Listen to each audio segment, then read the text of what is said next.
Good morning, STTB students. Yesterday we have discussed about what is sentence. Now we are going to discuss about parts of a sentence. We have two parts, subject and predicate. A sentence consists of a two parts, subject and predicate. Subject is the part of a sentence about which something is said in a sentence. Means अगर आप subject की बात कर रहे हो तो आपको to बातें याद रखनी है. वो दो बातें कौन सी हैं? Who and what. And second is predicate. Predicate is the part of sentence which says something about the subject. जब सब्जेक्ट के बारे में कुछ कहा जाता है वो होता है प्रेडिकेट. मीन्स आपको प्रेडिकेट में दो बातें याद रखनी है, एक verb and what the subject doing. Clear?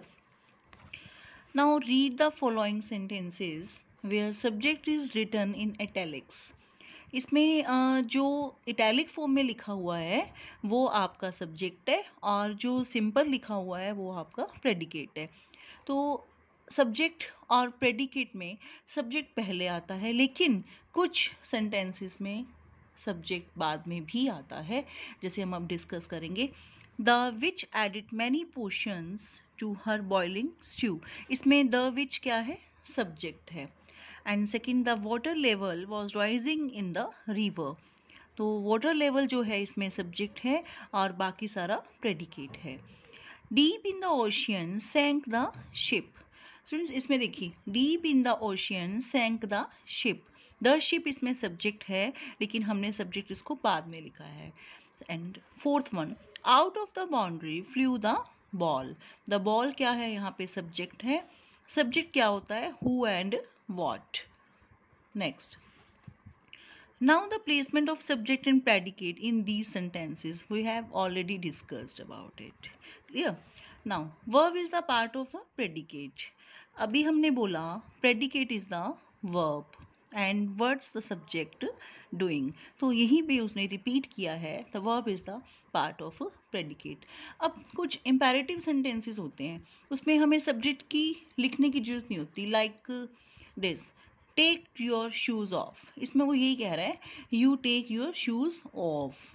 And जैसे pick up the pencil, it means you is the subject, you pick up the pencil. Okay students, इसी बेस पे आपने एक्सरसाइज सी को कंप्लीट करना है.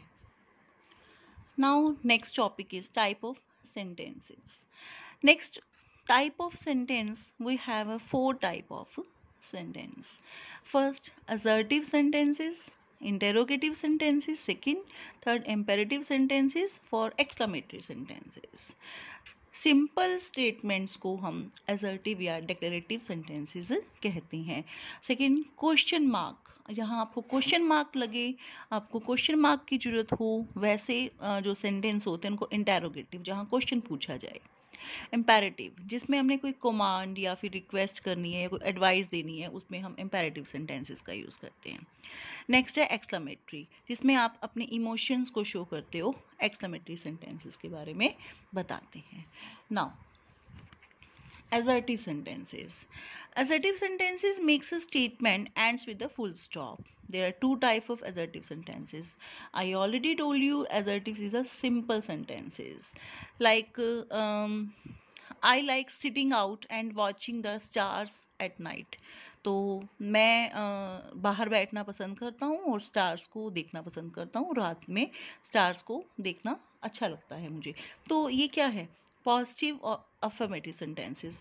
तो ये क्या है? ये पॉजिटिव सेंटेंसेस या फिर नेगेटिव सेंटेंसेस, टू टाइप से हमारे सिंपल सेंटेंसेस हैं. अगर मैं इसी बात को नेगेटिव में लूँ, I don't like sitting out at night, तो हम इसको पॉजिटिव सेंटेंस का नेगेटिव सेंटेंस बना सकते हैं. Okay. Second, interrogative sentences. Students, interrogative मतलब question mark. WH type of questions या yes or no type questions या how type questions, these are called interrogative sentences. Interrogative sentences are questions sentence and they end in a question mark. The auxiliary verb is always placed before the subject in interrogative sentences. There are two types. First, yes or no question sentences I have discussed, जिसमें आप जैसे do you study in class 7, तो आप इसका answer दोगे yes और no में, तो ये क्वेश्चन मार्क आपका आया है और ये इंटेरोगेटिव सेंटेंस है। Is he your brother? And third one, will she come with you? तो ये सेंटेंसेस आपके येस और नो क्वेश्चंस में आंसर देते हैं।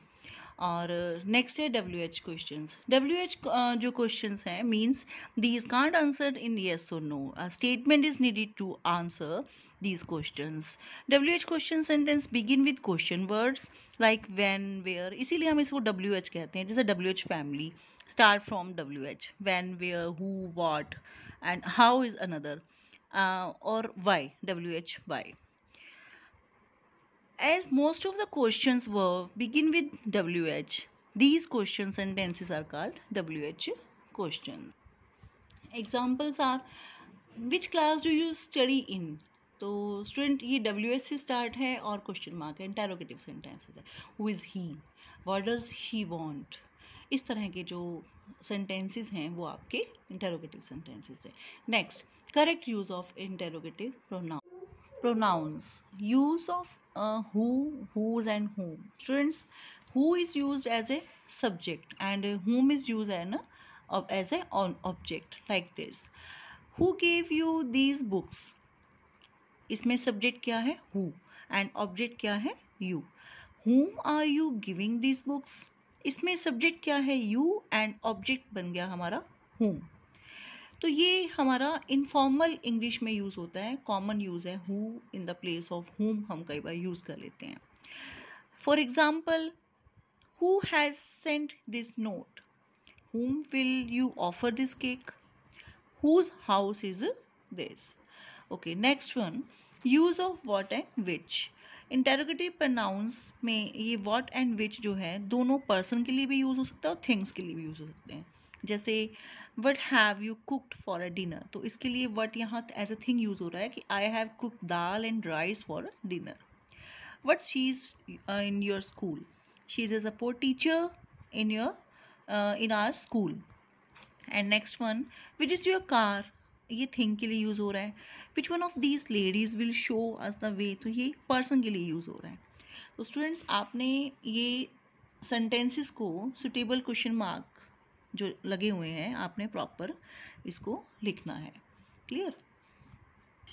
नेक्स्ट आता है हमारा imperative sentences. These are sentences that give an order, command, advice और रिक्वेस्ट। जो सेंटेंसेस हम कमांड देने के लिए, एडवाइस देने के लिए, ऑर्डर के लिए, रिक्वेस्ट के लिए यूज़ करते हैं उनको हम इम्पेरेटिव सेंटेंसेस कहते हैं। लाइक डोंट स्मोक हियर, इसमें ऑर्डर भी दे रहे हैं और या फिर हम कमांड भी दे रहे हैं। Use these notes for reference, हम इसे एडवाइस के फॉर्म में लिख रहे हैं। Please show me the way, तो वो इसमें रिक्वेस्ट कर रहा है उसको कि show me the way. The last one, exclamatory sentences. Friends, ये जो सेंटेंसेस हैं इसमें आप अपने इमोशंस को शो करना है। जैसे आप बहुत खुश हैं या बहुत दुखी हैं, अपने सेंटिमेंट्स को शो करना, अपने फीलिंग्स को शो करना, उसमें हम लोग इन सेंटेंसेस का यूज़ करते हैं।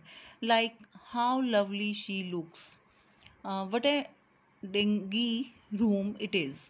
तो ये क्या है? ये सेंटेंसेस जो हैं आप अपने इमोशंस को शो कर रहे हो। जैसे आप बोलते हो वाओ, हुर्रा, ब्रेवो, ये सब एक्सक्लेमेटरी सेंटेंसेस में इंक्लूड होते हैं।